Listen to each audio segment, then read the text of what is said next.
Welcome to WildBro Farm. If you enjoy our adventures and want to see more, don't forget to hit subscribe and join the journey. Every time I come home to visit my family, I feel a knot in my stomach the moment I look out over our rice fields.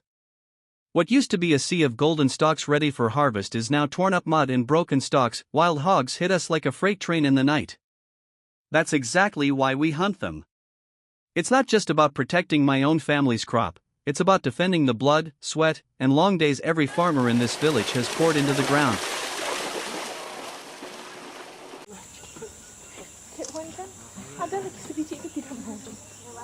Today's hunt felt different, like we finally had the upper hand. We'd planned it down to the last details. Every guy knew his spot, radios were charged and checked twice, and our camel blended so well you'd walk right past us. Well, before the sun came up, we slipped into the blind, set up about 40 yards downwind from the automatic feeder, hearts pounding but dead quiet. Now we wait. Will we all make it back safe with a story and some pork in the cooler? Only the next few hours will tell.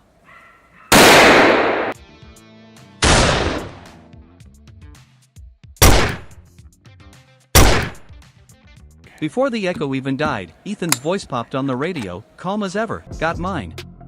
Then another shot rolled across the ridge, then another. The woods were waking up with the sound of business getting handled. We were dialed in, running like clockwork, knocking them down one after another as the sun climbed and the treetops orange. I'd picked my second stand years ago and never looked back, tucked behind a big oak, wind in my face, looking across a little opening no wider than a football field. Perfect shooting lane. It wasn't long before a salvo of hogs poured out of the brush, 10, maybe 12 of them, grunting and shoving like they were late for the buffet. I waited until the biggest ones crossed the sweet spot, then touched one off. The rifle barked, the boar folded mid-stride, and the rest scattered like someone lit a fire under them. They never even knew what hit them. One shot, one tag filled, and the job kept rolling.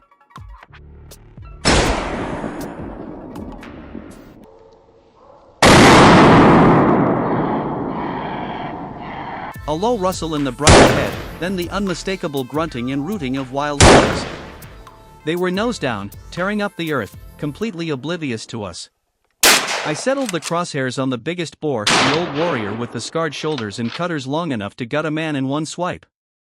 Years of practice slowed my heartbeat to nothing. One slow breath, a gentle squeeze, and the rifle cracked. He dropped like someone yanked the ground out from under him. Another invasive monster off the land, and a quiet reminder that all those early mornings and endless drills still paid off every time I stepped into the timber.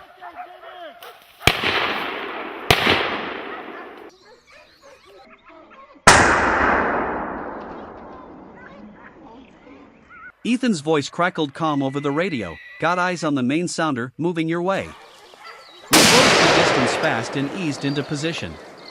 There they were, 30, maybe 40 head of sows, shotes, and a handful of big bellows all shoulder to shoulder in a wallow of destroyed crops. The plan was simple, take out the matriarchs and the dominant boars first, the rest scatter or mill around confused. I worked the bolt smooth and steady, found the lead sow in the scope, and touched it off. She folded instantly. One after another, the biggest threats went down clean. The chaos we wanted never came, just a sudden quiet as the herd broke and ran. We let out a collective breath, slapped magazines home, and scanned the edges.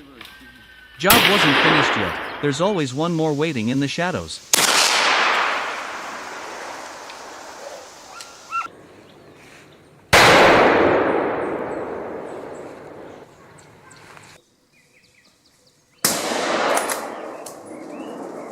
As the sun dipped low and the Texas Hill Country cooled into twilight, the magic hour when hogs move the hardest, we slipped back to the stand overlooking the corn feeder. The air was thick with mesquite and anticipation. They came in like clockwork, shadows turning into black muscle and ivory tusks, grunting and shoving for position.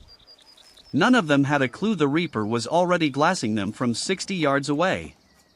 I waited until the monarch of the sounder stepped clear, a grizzled old boar pushing 300 pounds, cutters gleaming like polished steel.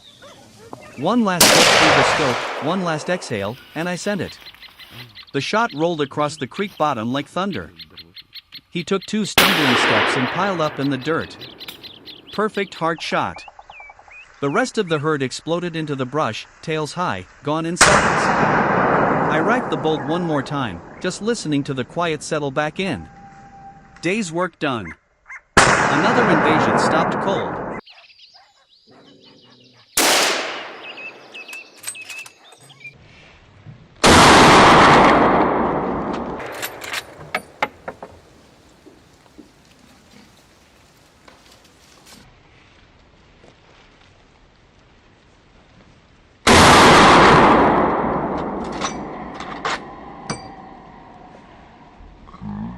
Out here, it's never just about pulling a trigger. It takes guts, lightning reflexes, and a kind of stubborn that won't quit when your boots are blistered and the mosquitoes are eating you alive. But every hog we drop means one less midnight raid on a farmer's rice field, one less family waking up to a season's worth of work torn to pieces. We trade sweat, blood, and sleepless nights for the peace of knowing those golden rows will still be standing come harvest.